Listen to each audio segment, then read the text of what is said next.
Students, ये video ला कैटलियर principal के factor का इफेक्ट है कि कौन कौन से फैक्टर इन शॉर्ट मैंने इसमें बताने की कोशिश की है। बहुत इन शॉर्ट है ताकि आपको इजीली शॉर्ट वे में समझ में आ जाए। बाकी छोटे छोटे मैं आपको इसके वीडियो और दूंगा ताकि एकदम कॉन्सेप्शन एकदम क्लियर हो जाए। ला कैटलियर ने जो प्रिंसिपल बनाए थे वो जनरली प्रोडक्शन को इंक्रीज करने के लिए थे।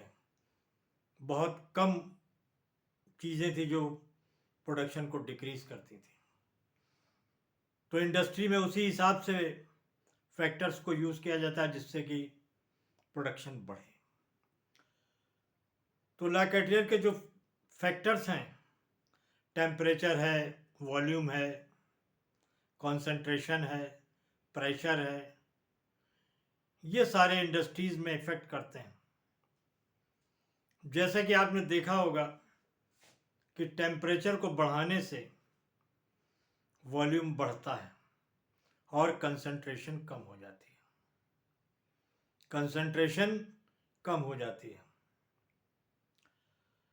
टेम्परेचर को बढ़ाने से वॉल्यूम बढ़ता है। वॉल्यूम जब बढ़ता है तो प्रेशर घट जाता है। प्रेशर घटता है।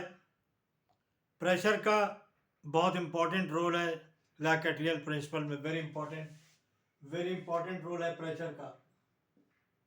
वेरी इंपॉर्टेंट रोल है प्रेशर का। अपना एक वेरी इंपॉर्टेंट रोल है। खास तौर से हेबर प्रोसेस में तो बहुत ही इंपॉर्टेंट रोल है जब प्रेशर को बढ़ाते हैं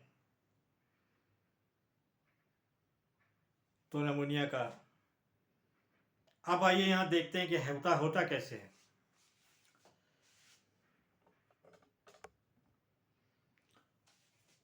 temperature versus volume versus concentration.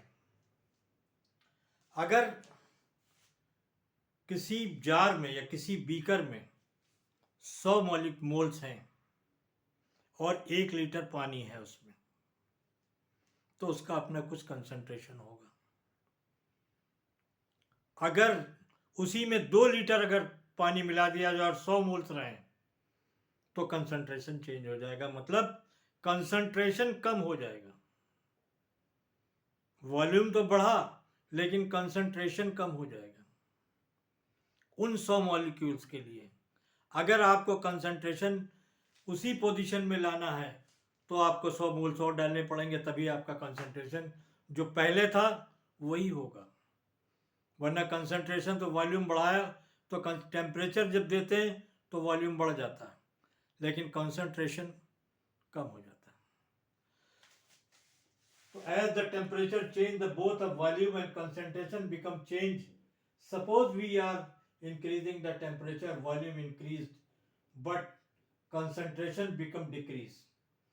ली कैटलियर explained, उन्होंने बताया, ली कैटलियर ने, for equal mole of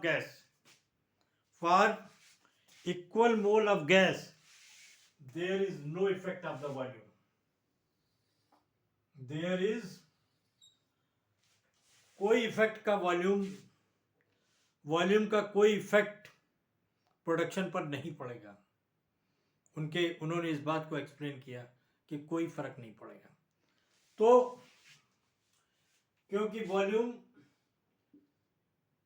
concentration के प्रोपोर्शनल होता है, रेसिप्रोकल होता है, और वॉल्यूम प्रेशर के रेसिप्रोकल होता है। मतलब उल्टा होता है उसका। तो volume versus pressure, as volume increase pressure become decrease. जैसे वॉल्यूम इंक्रीज होगा तो प्रेशर डिक्रीज हो जाएगा। जैसे कि आप जानते हैं प्रेशर डिक्रीज हो जाएगा, then equilibrium shift toward where the number of moles of gas is more. Number of moles of gas जब अगर जिधर ज्यादा होंगे उधर ही इक्विलिब्रियम शिफ्ट हो जाएगा, मतलब कि फॉरवर्ड रिएक्शन की स्पीड बढ़ जाएगी। फॉरवर्ड रिएक्शन की स्पीड बढ़ेगी तो प्रोडक्शन भी बढ़ जाएगा। प्रोडक्शन बढ़ जाएगा। अगर यही वॉल्यूम इंक्रीज कर वॉल्यूम डिक्रीज हो जाए तो प्रेशर इंक्रीज हो जाएगा। तो प्रेशर जब इंक्रीज होगा तो इक्विलिब्रियम उस तरफ शिफ्ट होगा जिधर नंबर ऑफ मोल्स कम होंगे। तो इस रिएक्शन में नाइट्रोजन डाई नाइट्रोजन टेट्राऑक्साइड जो है, as volume decrease the pressure will increase, then equilibrium will shift toward the direction where the lesser number of moles of gas production of the NO2 का nitrogen dioxide का production कम हो जाएगा। यही जो है in short लैटियर का principal है। और भी मैंने पिछले वीडियो में आप देख लें, और मैं आगे भी छोटे छोटे ऐसे वीडियो दूंगा ताकि आपका लैटियर प्रिंसिपल, क्योंकि बहुत केमिस्ट्री का बहुत इम्पोर्टेंट पार्ट है इंडस्ट्री के लिए, अगर आपने इसको क्लियर समझ लिया तो आपको बहुत चीज़ों में आगे फ़ायदा होगा। हायर एजुकेशन में अगर आप जाएंगे एमएससी करेंगे तो उसका फ़ायदा इस प्रिंसिपल का बहुत यूज़ है असल में केमिकल इंडस्ट्रीज़ में। Okay, thank you.